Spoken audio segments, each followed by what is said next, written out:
छत्रपती शिवाजी महाराजांच्या आयुष्यात अनेक समरप्रसंग येऊन गेले, अनेक मोठी संकट येऊन गेली. परंतु या संकटांपैकी पहिलं आलेलं मोठं संकट म्हणजेच अफजल खानाची स्वराज्यावरील स्वारी. ही प्रतापगडाची लढाई महाराष्ट्राच्या इतिहासातील एक महत्वाची लढाई आहे. छत्रपती शिवाजी महाराजांनी अफजल खानाच्या रूपानं आलेलं स्वराज्यावरलं संकट, अफजल खानाचा वध करून तसंच त्याच्या सैन्याचा दणदणीत पराभव करून परतवून लावलं. महाराजांच्या याच अद्वितीय पराक्रमाचा जागर करण्यासाठी माननीय उमेश दादा पवार यांच्या नेतृत्वाखाली मावळा कोल्हापूर सादर करत आहे एक ऐतिहासिक महानाट्य, प्रतापगडाचा शिवसंग्राम.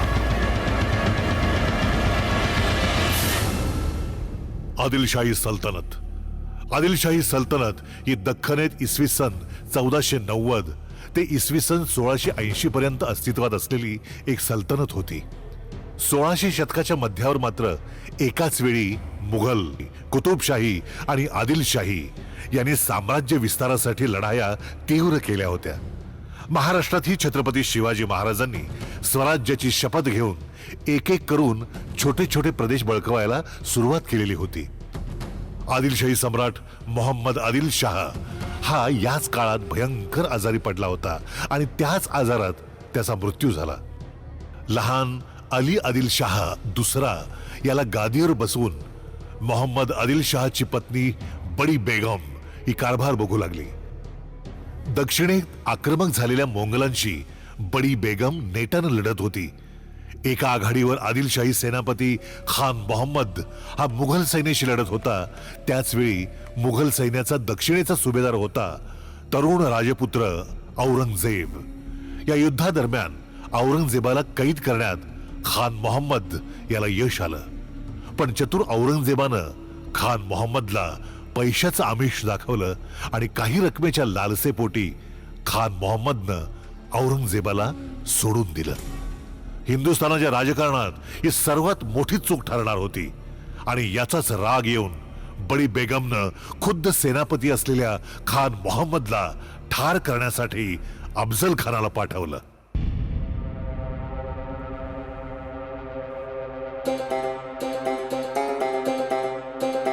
उस आस्तीन के सांप खान मोहम्मद का क्या हुआ? कुछ खबर आई? बेगम साहिबा, मेरे अब्बा जान अफजल खान साहब ने खान मोहम्मद की बीजापुर की सरहद पे ही गर्दन मार दी. सुभान अल्लाह. अफजल ने उस गद्दार और मक्कार खान मोहम्मद का खात्मा करके ये साबित कर दिया है कि वो आदिल शाही का वफादार सुरमा है. उसकी वफादारी और बहादुरी आदिल शाही के तख्त की ओर है और होनी ही चाहिए. इस वक्त में अफजल खान जैसे बहादुर और वफादार सुरमाओं की आदिल शाही को बहुत जरूरत है. बहुत दुरुस्त फरमाया आपने बेगम साहिबा. अफजल खान जैसा सुरमा दुनिया में कोई नहीं. अफजल यानी ताकत और फतेह. आदिल शाही का हर एक सिफा सालार और सरदार ये बात अपने जहन में डाल दे. इतना ही नहीं, अपने अपने इलाकों में ये बात फैला दे. मक्कार, बेवफा, बेईमान सरदारों ने आदिल शाही के खिलाफ जाकर दुश्मन से हाथ मिलाने की कोशिश की तो उनका भी यही अंजाम होगा जो आज खान मोहम्मद का हुआ है. कुछ सिक्कों के लिए हमसे बेईमानी करके उसने मुगलों से हाथ मिलाए और शहजादे औरंगजेब को हमारी कैद से छुड़वाया. इसलिए हमने उसे अफजल के हाथों मारकर अल्लाह के घर भेज दिया. ये बात दूर दूर के इलाकों तक फैल जानी चाहिए कि आदिल शाही से गद्दारी यानी मौत से दोस्ती. बेगम साहिबा, दक्कन से बहुत बुरी खबरें आ रही हैं. इतनी सारी बुरी खबरें, वो भी दक्कन से. ये मैं क्या पढ़ रही हूं? शिवा ने कल्याण, भिवंडी, माहुली के किले ले लिए. उसकी वहां फतेह हो गई. वहां मराठों का परचम लहराया. और तो और चावली भी ले ली जो अजेय थी, जिसे कोई नहीं जीत सकता था. लाहौल विला कुवत. हमारी कीमती जावली हमारे हाथ से चली गई. और कितने किलो पर सिवा ने फतेह पाई है? बोलो, चुप क्यों हो? किला जुन्नर, किला लोहगढ़, हमारा पूरा मावल मुल्क ले लिया है सिवा ने। कोकन में भी पैर जमा कर दे उसने बेगम साहिबा। या अल्लाह, हम यहाँ मुगल सल्तनत से और हमारे गद्दारों से लड़ने में जुट गए हैं और ये सिवा हमारे इलाके हथिया रहा है। सिवा को हमारे सामने पेश करो। सुना नहीं हमने क्या कहा? सिवा को हमारे सामने पेश करो। अरे क्या हुआ? सबके सब गर्दन झुका के क्यों खड़े हो? सिवा को पकड़ना इतना मुश्किल है? उस सिवा की गर्दन काट के हमारे सामने पेश होनी चाहिए। तुम में से कोई सुरमा है जो सिवा की गर्दन काट ला सके? कायरो, लानत है तुम पर। पिछले कुछ दिनों से सिवा ने आदिल शाही खत्म करने का मंसूबा बांध रखा है और हमारे सल्तनत में एक भी ऐसा बहादुर नहीं जो सिवा का बंदोबस्त कर सके। अगर तुम में से कोई बहादुर है तो उसे जिंदा या मुर्दा लाने का बिड़ा उठाओ। है कोई बहादुर जो इस मुहिम को अंजाम दे? मैं लाता हूं।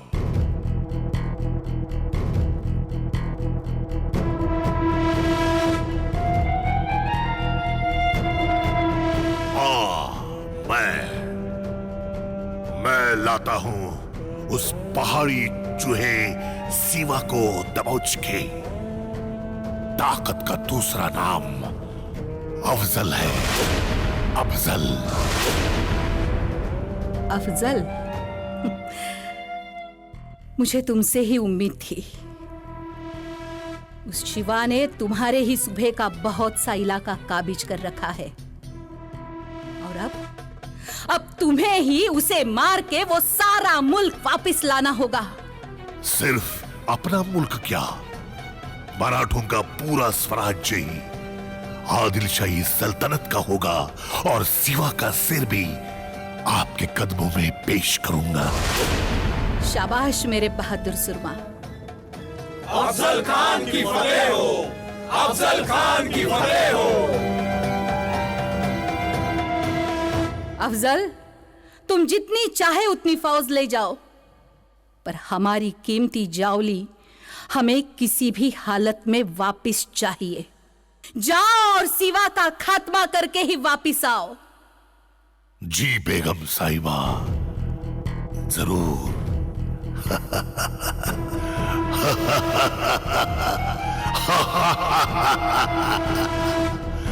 ताकत का दूसरा नाम अफजल है। अफजल।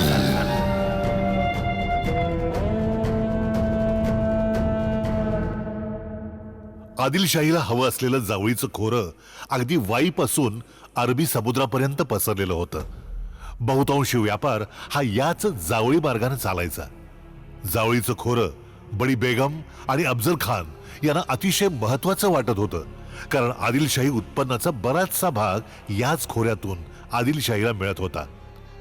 जावळीचा प्रदेश घनदाट अरण्य, नद्या, नाले, उंच डोंगर इत्यादींनी व्यापलेला होता.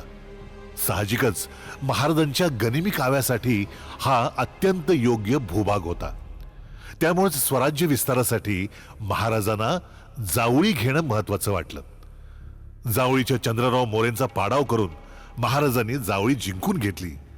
जावळी जिंकून घेतल्यामुळं मुघल, आदिलशाही, निजामशाही दरबारात महाराजांचा आणि मराठ्यांचा मोठा दबदबा निर्माण झाला. जावळी खोऱ्यातील सर्व मावळे शिवाजी महाराजांना येऊन मिळाले. जावळी प्रदेशातील भोरप्यांचा उंच डोंगर महाराजांना मिळाला आणि तिथं महाराजांनी प्रतापगड हा किल्ला उभा केला. जावळी स्वराज्यात आल्यामुळं अरबी समुद्रापर्यंतचा मोठा भूभाग मराठ्यांच्या अधिपत्याखाली आला आणि त्यामुळं स्वराज्याचं आरमार उभारण्यास मदत झाली. जावळी युद्धात प्रचंड संपत्ती आपल्या स्वराज्याला मिळाली. स्वराज्याचा विस्तार दुपटीनं झाला.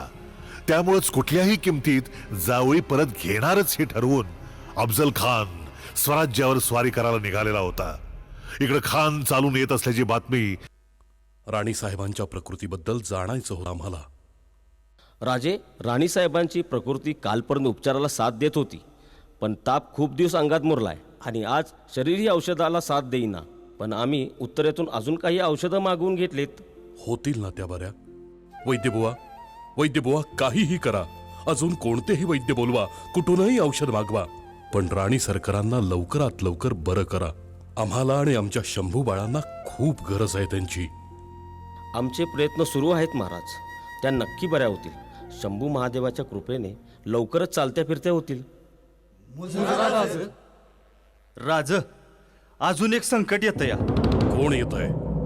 मुघल, निजाम का तो आदिलशाह? त्यो आदिलशाहीचा सैतान अफजल खान येतोय. होय राजे, अफजल खान भलं मोठं सैन्य घेऊन स्वराज्यावर चालून येतोय. असं किती सैन्य घेऊन येतोय?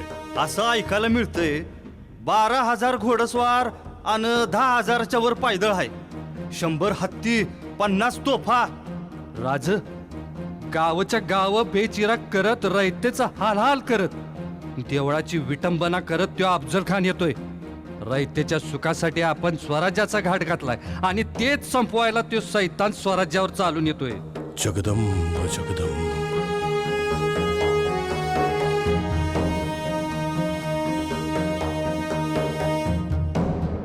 आता इकडे स्वराज्य गिळंकृत करायला आलेल्या खानानं सर्वत्र धुमाकूळ घातला होता.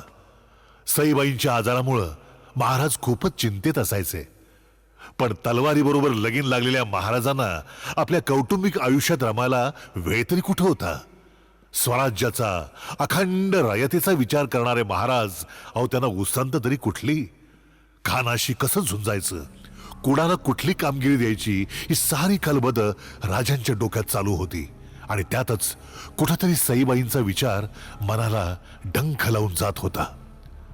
सईबाईंच्या प्रकृतीत काही सुधारणा होत नव्हती. सर्व प्रयत्न करूनही अखेर विधी लिखित टळले नाही. 5 सप्टेंबर 1659 रोजी छत्रपती शिवाजी महाराजांचा भावगड ढासळला.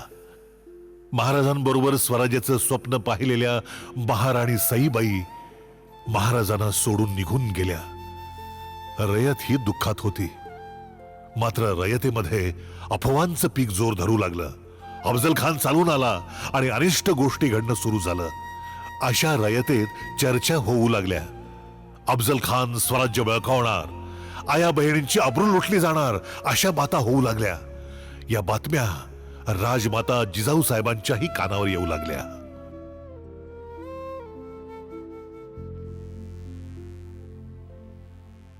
थोरल्या राणीसाहेबांचं असं अचानक जाणं हे आपल्या स्वराज्यासाठी बरं नाही झालं.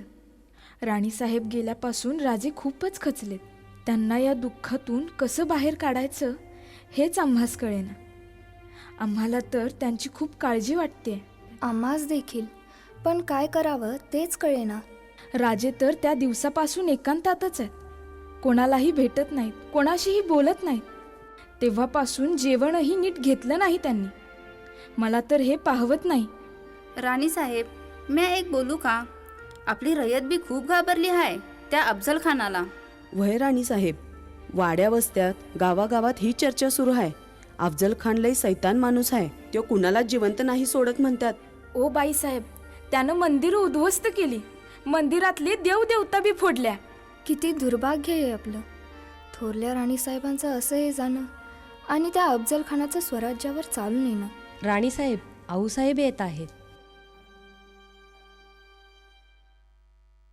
कुणाचं येणं जाणं काय आपल्या हातात असतं थोडंच. आऊसाहेब, राजे माहीत आहे आम्हास. सई राणी साहेबांचं जाणं राजांच्या खूपच जिव्हारी लागलंय. राजे आपल्या कक्षातून बाहेरच येत नाहीत, नीट जेवतही नाहीत. राजांशी मी बोलते.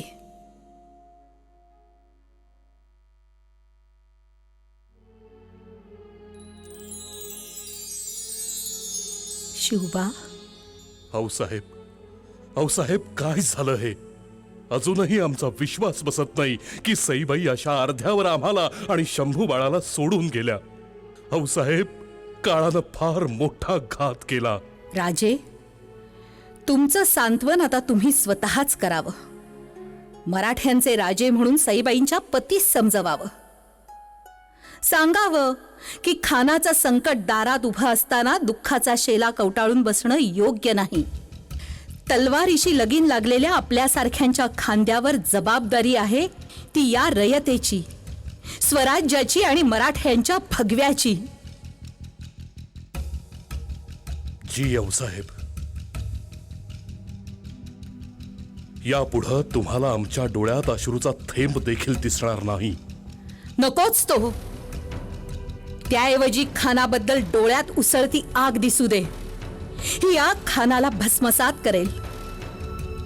राजे, आता वेळ दौडून उपयोग नाही. रयतेत मावळ्यांच्या मध्ये शकुन अपशकुनाच्या चर्चा होत आहेत. खानाच्या प्रचंड फौजेशी आपण जिंकणार नाही असं त्यांना वाटू लागलंय. राजे, यावर तातडीनं मार्ग काढला पाहिजे. लढाईची सगळी तयारी सर्व शक्तीनिशी केली पाहिजे आणि शक्तीबरोबर युक्ती योजली तर यश नक्की आहे. राजे, आता तलवार उचला. अखंड हिंदुस्थानाला या तळपत्या तलवारीचं तेज दिसू दे. मराठ्यांनी ठरवलं तर जावळीतच काय, आदिलशाहीच्या विजापुरातही एक दिवस मराठ्यांचा भगवा गर्वानं फडकेल.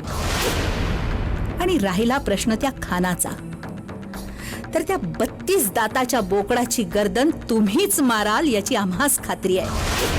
होय आऊसाहेब, त्या खानाशी झुंजायचं तर राजगड योग्य नाही. आम्ही प्रतापगडी निघतो. आऊसाहेब, आता आपली भेट केव्हा होईल हे ठाऊक नाही. होय राजे, पण राजे, तुम्ही फक्त आठवण काढा, डोळे बंद करा आणि आईला हाक द्या. आम्ही तुमच्या समीप असू. येतो आम्ही. विजयी भव. आमचा आशीर्वाद आहे तुम्हाला आणि आई भवानीची कृपा नेहमी तुमच्या पाठीशी राहील राजे.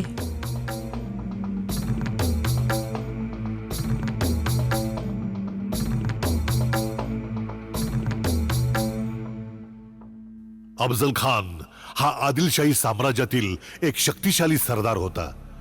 त्याच्या सशक्त युद्ध कौशल्यानं आणि हुकमती क्रूर क्षमतेनं आदिलशाहीत त्याची लोकप्रियता वाढलेली होती आणि त्यानं दरबारात उच्च पद प्राप्त केलेलं होतं. तो अतिशय क्रूर धर्मांध असा सरदार होता. श्रीरंगपट्टणच्या राजाचा पराभव अफजल खानानंच केला. कर्णपुरमच्या राजाला खानानंच आदिलशाहीला शरण यायला भाग पाडलं. मदुरा शहर अफजल खानानं उद्ध्वस्त केलं. कांची शहर काबीज करून तिथलं अगणित सोनं खानानंच लुटलं. बेदलूरच्या वीरभद्र राजाला त्यानं आदिलशाहीचं मांडलिक बनवलं. चिकनायक हळीचा राजा तर केवळ खानाच्या दराऱ्यानंच शरण आला. खानानं मग बेलूर, कुमकूर इथल्या लढायातही आपला पराक्रम दाखवला होता. आदिलशाही दरबारातील इतर सरदारांमध्ये खानाचा भीतीयुक्त दरारा होता. छत्रपती शिवाजी महाराजांचे ज्येष्ठ बंधू संभाजीराजे यांनाही खानानं धोकेबाजीनं मारलेलं होतं. राजा कस्तुरी रंगण याला वाटाघाटीसाठी बोलवून अफजल खानानं त्यालाही धोकेबाजीनं ठार केलं होतं. शत्रूला वाटाघाटीसाठी बोलवून धोका देऊन तिथंच मारून टाकणं हा खानाचा आवडता डावपेच होता. अफजल खान जेव्हा शिवाजी महाराजांना जिवंत पकडण्यासाठी स्वराज्याच्या स्वारीवर विजापूरहून निघाला, त्यावेळी आपल्या 63 बायकांवर दुसऱ्या पुरुषांची नजर पडू नये म्हणून त्यानं अत्यंत क्रूर पद्धतीनं एक एक करून मारून टाकलं. अफजल खान इतका पराकोटीचा सैतान होता. आता हा क्रूर अफजल खान स्वराज्य संपवण्यासाठी जावळीत येऊन ठेपला होता.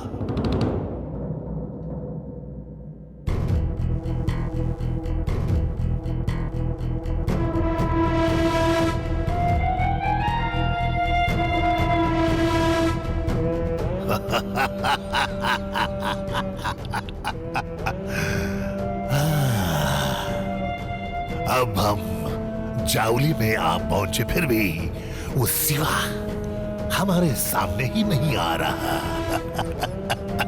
वो आपसे जरूर डर रहा है, इसलिए आपके सामने नहीं आ रहा. मुझे तो लग रहा है कि आपके खौफ से अब तक स्वराज्य छोड़ के भाग गया होगा. नहीं नहीं नहीं, खान साहेबांच्या नावातनच धडकी भरली असेल त्याला. लपून बसला असेल कुठेतरी बेळात. खान साहेब, आपण तयार केलेला शिक्का अगदी अर्थपूर्ण आहे. गर अर्ज कुनद सिपहार अला फजल फुजला व फजल अफजल अज हर मलकी बजाय तस्बीह आवाज आयद की अफजल अफजल.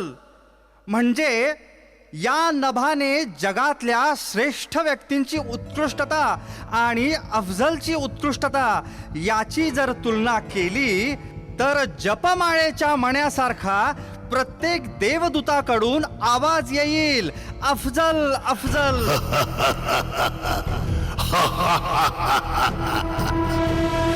ताकत का दूसरा नाम अफजल है, अफजल.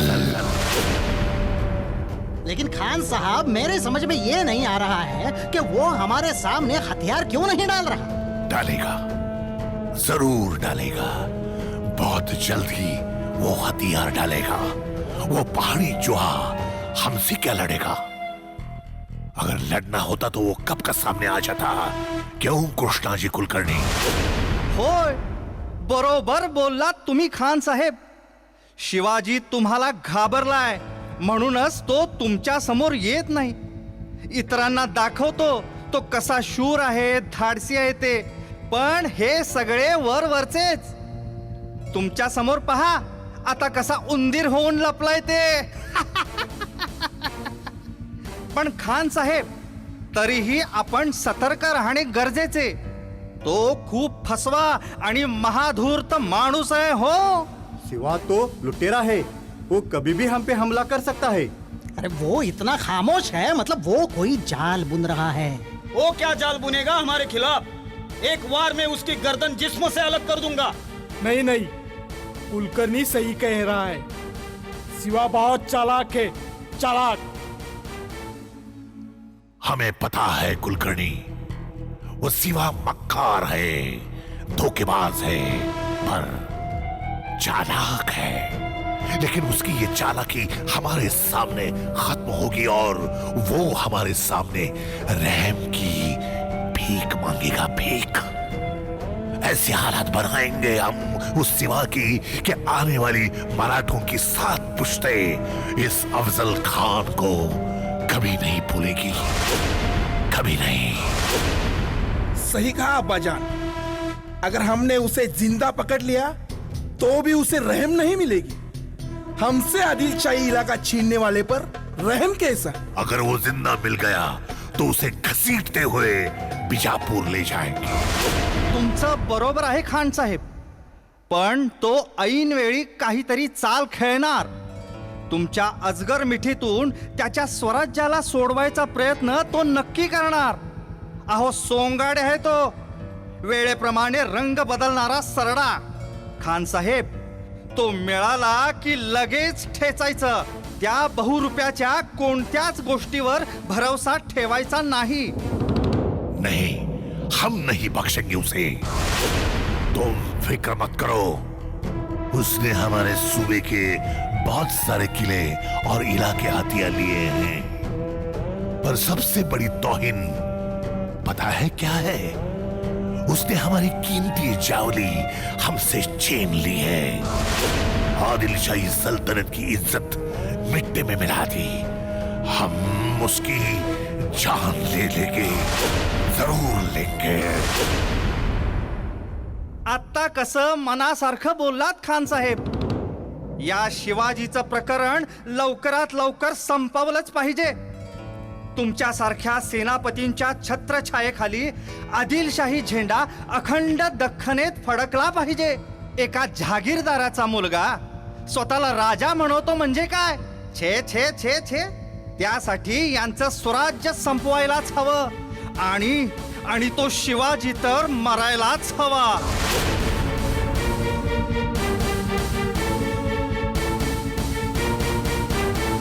शकून अपशकुनाच्या अफवेमुळं मावळ्यांचं मनोबल खचलेलं होतं.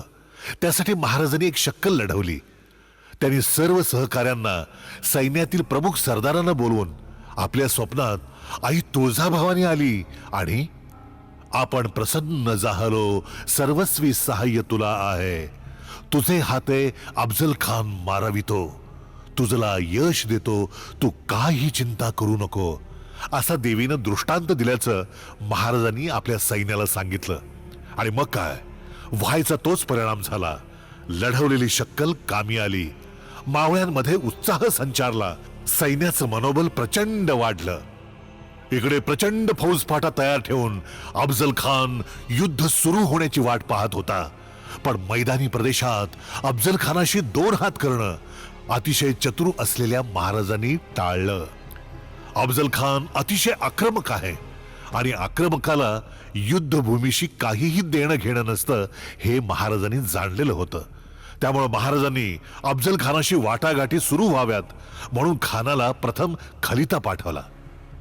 आपण खूपच घाबरलेलो आहोत असं खानाला दाखवायला महाराजांनी सुरू केलं. त्यावर उत्तर म्हणून खानानं आपला वकील कृष्णा भास्कर कुलकर्णी याला प्रतापगडावर पाठवलं. राज, बाहेर खानाचा वकील आलाय. कृष्णा भास्कर कुलकर्णी नाव आहे असं म्हणतोय तो. कोण? कुलकर्णी? असं, घेऊन या त्याला आत. राजे, आमच्या परवरदिगार अफजल खान साहेबांनी तुमच्यासाठी हा खलिता पाठवलाय. वाचा. खाने आझम खान साहेब असं लिहितात, तुमचे तीर्थरूप महाराज शहाजी राजे आणि आम्ही एकाच बादशहाचे आदिलशहाचे चाकर. आमचा आणि शहाजी राजांचा भाईचारा आहे. पण तुम्ही आदिलशहाचे जे जे गडकोट घेतले आहेत ते सगळे परत द्यावे आणि आमच्या भेटीस वाईस यावे. तुमचे खान साहेब आम्हाला वाईला बोलवत आहेत तर आम्ही जरूर याचा विचार करू आणि आमच्या वकिलामार्फत याचं उत्तर कळवू. या आता तुम्ही.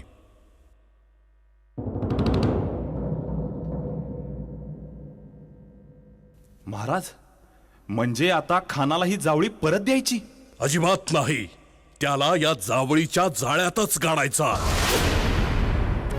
बरोबर आहे राज, त्याला इथंच जित्त गाडू, पण जावळी काही द्यायची नाही.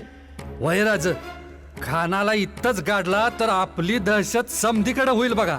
आदिलशाही, मोगल, निजाम आणि ते टोपीवाले इंग्रज सगळ्यांवर आपला वचक बसेल. अगदी हेच हवं आहे आम्हाला. स्वराज्य सर्व बाजूंनी बळकट हवंय आम्हाला. त्यासाठी त्या खानाला इथंच संपवायचा. पण हे कसं शक्य आहे राजे? शक्ती बरोबर युक्तीचाही वापर करायचा. या 32 दाताच्या बोकडाची शिकार करायची म्हटल्यावर 4 पावलं मागं गेलंच पाहिजे. हो, हीच वाघाची नीती आहे. त्याशिवाय उंच झेप आणि जोराची झडप बसणार नाही. पंत, खानाला भेटवस्तू पाठवा.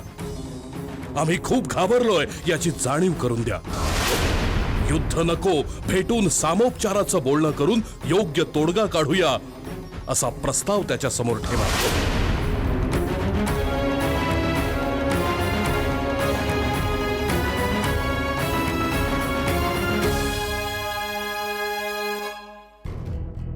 खान साहेब, त्या शिवाजीचा वकील आलाय.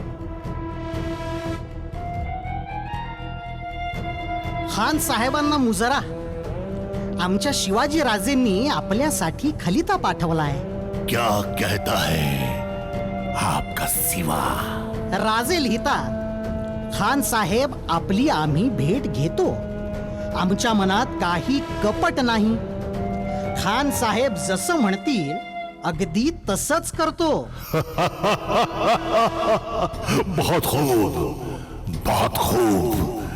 ताकत और दहशत का दूसरा नाम अफजल है. अफजल.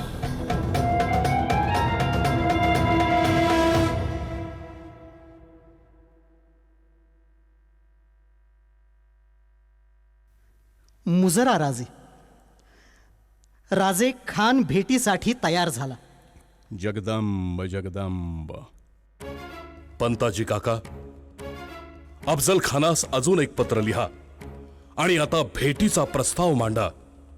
त्याला वाटू द्या की अजूनही आम्हास खानाची खूप भीती वाटते, म्हणून आम्ही वाईस येत नाही. भेट कुठे ठरवायची महाराज? भेट प्रतापगडावर होईल. प्रतापगडावर? पण राजे, तो प्रतापगडावर येईल? होय. आमच्या आणि खानाच्या भेटीत आता खानाची प्रतिष्ठा पणाला लागलीय. विजापूर पासून जावळीपर्यंतच्या प्रवासात त्यानं आदिलशाहीचा प्रचंड खजिना खर्च केलाय. आदिलशाही दरबारात मोठमोठ्या वल्गना केल्या. त्यामुळे आम्हाला न घेता खान विजापूरच्या वेशीतून आज जाऊच शकणार नाही. विजापुरातला प्रत्येक जण आता कानोसा घेतोय. अफजल खानाच्या विड्याचं पान जिभेवर रंगणार की त्याच्या रक्तानं आमच्या तलवारीचं पातं रंगणार. तुम्ही निश्चिंत हा प्रस्ताव मांडा. भेट प्रतापगडावरच होईल. त्याला हे शिवाजीराजे भोसले हवे आहेत, जिंदा या मुर्दा.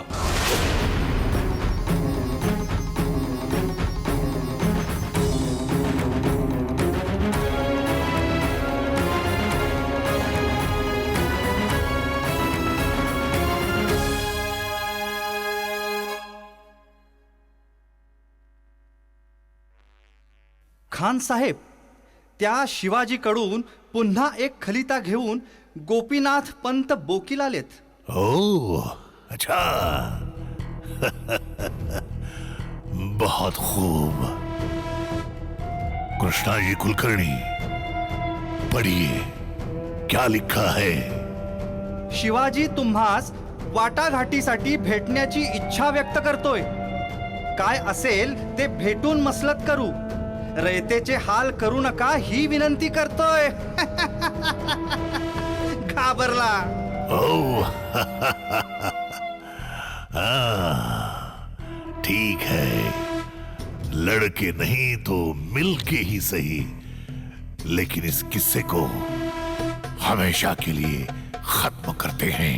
हुजूर खान साहेब, राजेंनी तुम्हाला प्रतापगडावर भेटीस बोलावले आहे. क्या हम जाएंगे उस चूहे से मिलने?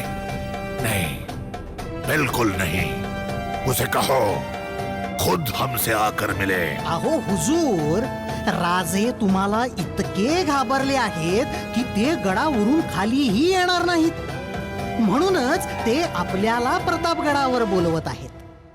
खान साहेब, परवानगी असेल तर एक गोष्ट सांगू.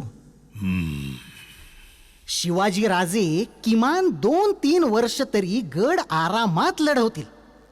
आपण काहीही करा, कितीही सांगा, पण ते काही गडावरून खाली येणार नाहीत. बघा, आपलाच वेळ आणि शक्ती दोन्हीही खर्ची पडेल. बाकी आपण सुज्ञ आहातच, आपणच विचार करावा. हं? येतो मी. अच्छा, बड़ी मुश्किल में डाला है सिवा ने. मेरे ख्याल से ये जरूर इसकी कोई चाल है.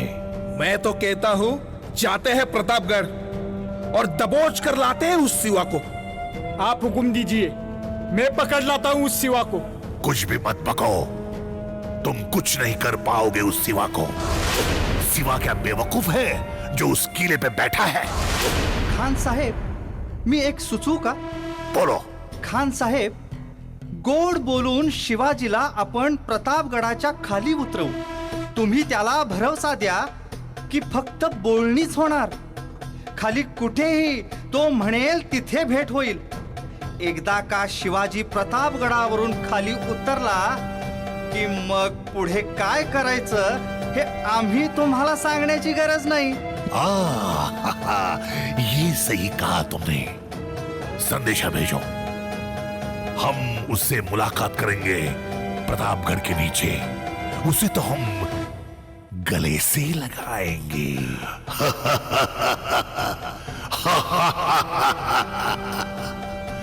ताकत का दूसरा नाम अफजल है. अफजल.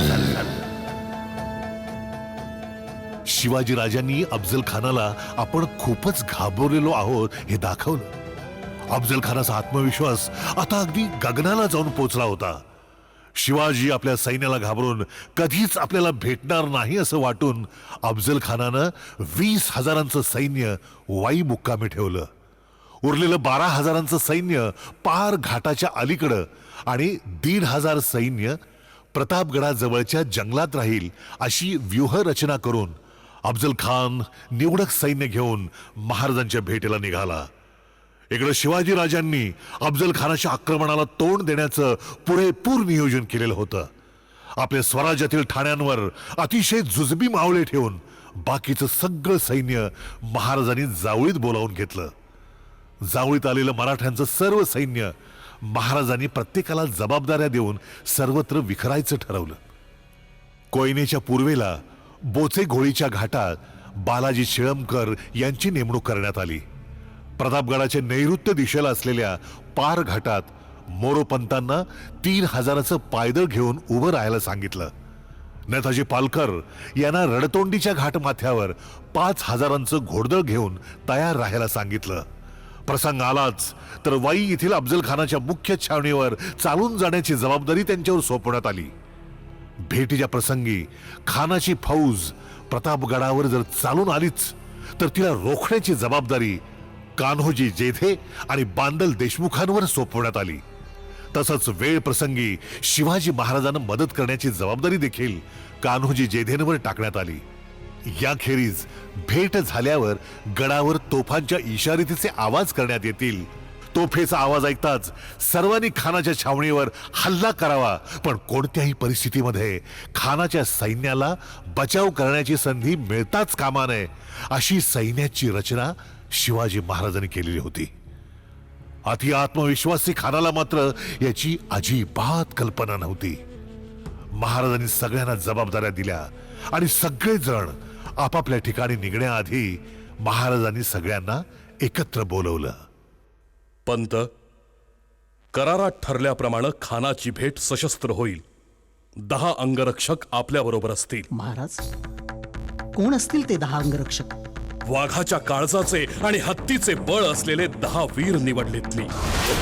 कोंडाजी कंक, कृष्णाजी गायकवाड, सिद्धी इब्राहिम, सुरुजी काटके, विसाजी मुरंबक, काताजी इंगळे, संभाजी करवट, येसाजी कंक, संभाजी कावजी आणि हा जीवा महाला. राज मी?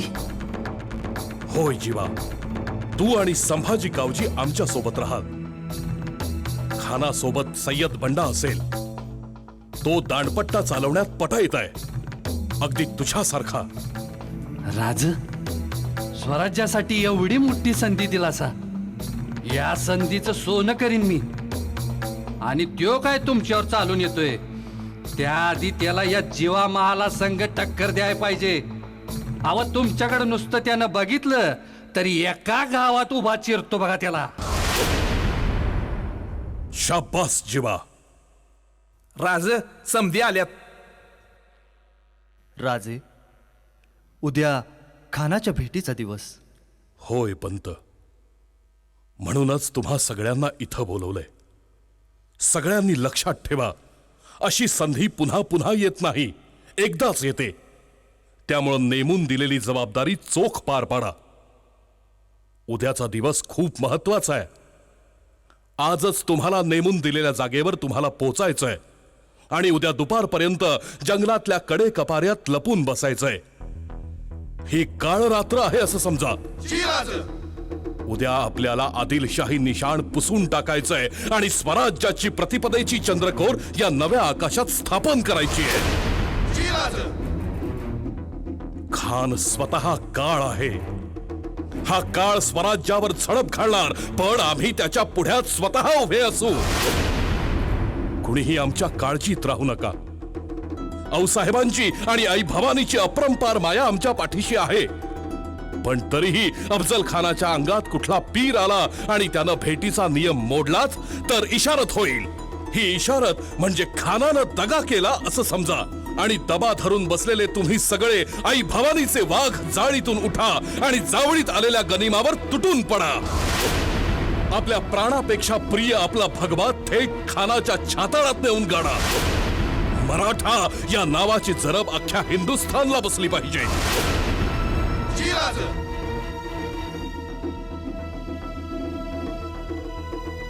गड्यांनो, आमच्या महाराज साहेबांनी आणि आऊसाहेबांनी लावलेल्या या इवल्याशा रोपट्याला, या स्वराज्याला तुमच्या सगळ्यांच्या साथीनं रक्ताचं सिंचन करून आम्ही जपलं, जोपासलं, वाढवलं. आपल्याला कोणतंही सिंहासन नको. आपल्याला हवं आहे आपल्या शेतकऱ्याचं, कष्टकऱ्याचं सुख. पण आमचं काही बरं वाईट झालं तर तुमच्यापैकी कुणीही कच न खाता स्वराज्याप्रती निष्ठा ठेवून शौर्यानं आणि सचोटीनं स्वराज्य चालवा. आमच्या आऊसाहेबांच्या आणि महाराज साहेबांच्या आशीर्वादानं तुम्हा सर्वांच्या साथीनं स्वराज्याचा रथ आम्ही इथवर आणलाय. याला खीळ बसू देऊ नका. गनिमाला तिथंच गाडा. आपल्याला विजापूरच्या गोल घुमटाचा घुमट पाडायचा आहे. आदिलशाहीचा कळस मोडायचा आहे. आमची चिंता करू नका. आम्ही सल्ल्यानं आणि बाळ शंभूराजांच्या नावानं स्वराज्य चालवा. या स्वराज्याचा, या मराठ्यांचा आवाज आसमंताला भिडवा. बोला, हर हर महादेव.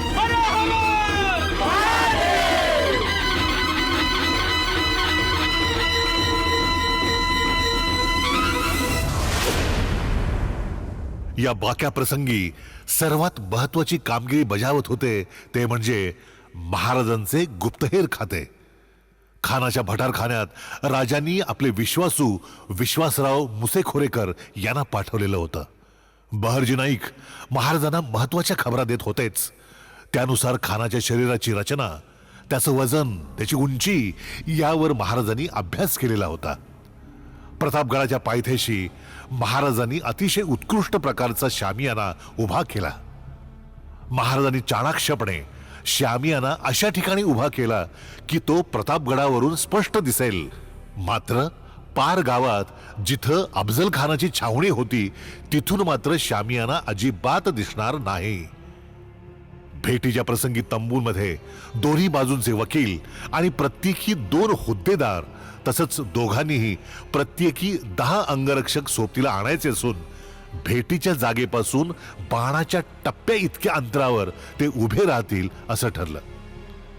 महाराजांनी अंगरक्षक म्हणून जिवा महाला आणि संभाजी कावजी यांची निवड केली. जिवा महाला दांडपट्टा चालवण्यात सराईत होता तर संभाजी कावजी हा अंगबळाच्या बाबतीत उत्कृष्ट होता.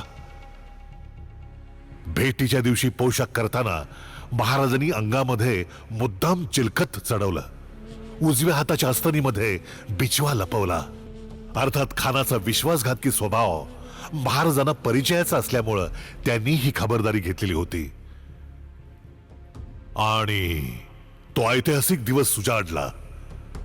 10 नोव्हेंबर 1659 हाच तो दिवस.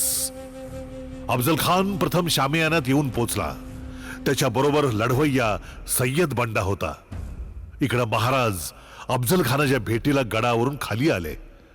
शामियान्याजवळ पोहोचायच्या आधीच हेरांकडून महाराजांना सय्यद बंडा जवळ असल्याची बातमी कळली. महाराजांनी सय्यद बंडाची आपल्याला भीती वाटते असा बनाव रचून त्याला अफजल खानापासून दूर करायचं ठरवलं.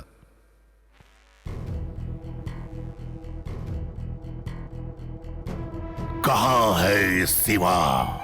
खान साहेब, राजे येतील, पण आधी तुम्ही त्या सय्यद बंडाला शामियान्याच्या बाहेर काढा.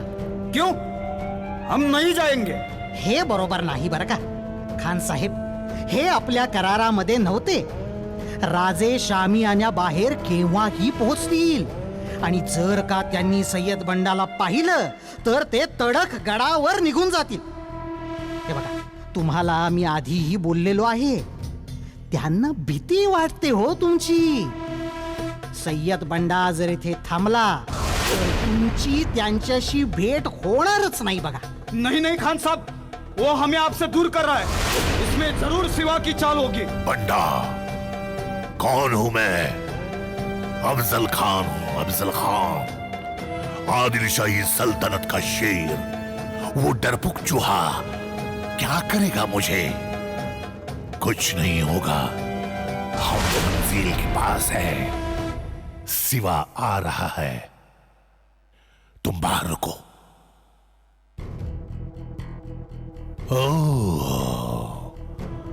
आओ. आओ शिवाजी आओ। शिवा, ये क्या? वाकई तुम डरपोक हो। हम तुम्हें दक्खन का चूहा कहते थे, लेकिन आज के बाद हम तुम्हें दक्खन का डरपोक चूहा कहेंगे। मर्जी तुमची। बहुत इंतजार करवाया इस मुलाकात के लिए शिवा तुमने। होय खान साहेब, पण जर आपण विडा उचलला नसता, आपण आमच्या स्वराज्यात हाहाकार माजवला नसता आणि आमच्या देवदेवतांची विटंबना केली नसती, तर आम्ही तुम्हाला स्वराज्याच्या उंबरठ्यावरच स्वतःहून भेटायला आलो असतो। वाह, जुबान तो बहुत तेज चलती है तेरी। जुबानच चालवू शकतो, कारण खान साहेबांसमोर समशेर नाही चालवू शकत। बहुत खूब, इस बात से तुमने हमारा दिल जीत लिया। आओ शिवाजी आओ, हमारे गले लग जाओ। आओ।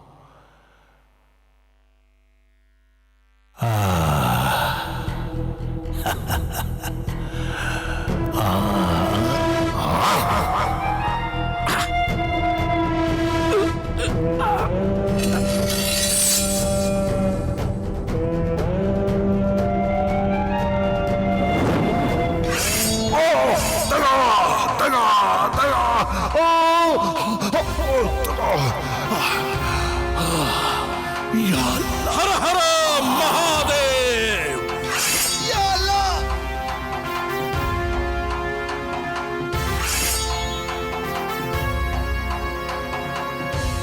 शिवाजी, दगा केलायस तू। कुलकर्णी, आम्ही दगा केला? तुमच्या खानानं पहिला वार केला।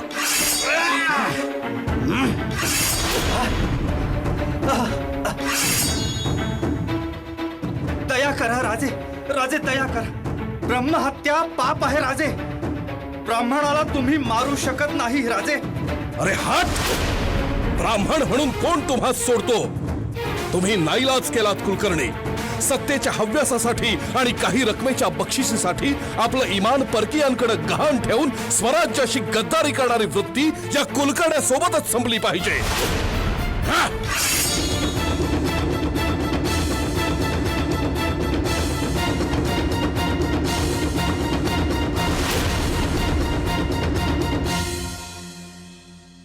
मित्रांनो, दहशतवाद कसा संपवायचा याचा परिपाठ छत्रपती शिवाजी महाराजांनी आपल्याला 350 वर्षांपूर्वी घालून दिलेला आहे।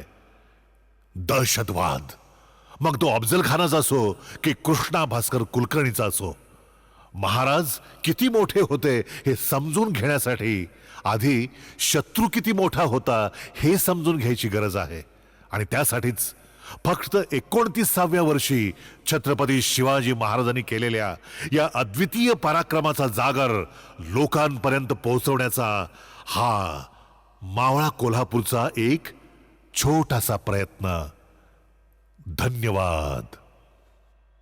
एकदा सर्वांनी घोषणा द्यायचे, बोला छत्रपती शिवाजी महाराज की जय भवानी, जय भवानी। सर्वांना मला सांगायला आवडेल की हे नाटक, या नाटकातले सगळे कलाकार हे आमचे मावळा कोल्हापूरचे कार्यकर्ते आहेत। एकदा सर्वांसाठी जोरदार टाळ्या व्हाव्यात। याचा लेखक, दिग्दर्शन हे सगळं आम्ही केलेलं आहे। यात कुठेही कोणी प्रोफेशनल कलाकार नाहीत। यातले बरेचसे आवाज सुद्धा आम्हीच रेकॉर्ड केलेले आहेत। एकदा मावळा कोल्हापूरसाठी जोरदार टाळ्या होऊ जाऊ देत। आणि जर तुम्हाला प्रयोग आवडला असेल तर तिथं अभिप्रायाच्या वह्या ठेवलेल्या आहेत महाराजांच्या पुतळ्याच्या समोर। छोटासा अभिप्राय, आमची पाठ तुम्ही थोपटाल अशी मी आशा व्यक्त करतो। आमचा पुढच्या वर्षी ह्याच्यापेक्षा अजून चांगला प्रयत्न असेल। 1-2 मिनिटाचा तुमचा अभिप्राय आमच्यासाठी खूप मौल्याचा आहे।